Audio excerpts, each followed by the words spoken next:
Hello guys, in this tutorial you will learn how you can crop images and photos you add to your Lucidchart diagrams. So let us guide you through this. So navigate to your diagram on Lucidchart, and first you will need to insert the image.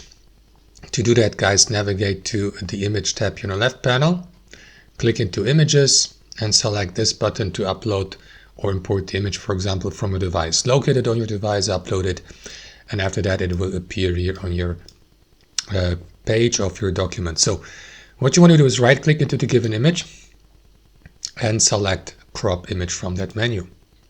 Next, use these small handles here in the corners or at the edges of the image to find your preferred setup, just like that. Press enter and that's it. The image has been cropped. That's how it works, guys. Thanks for watching, and I'll see you next time.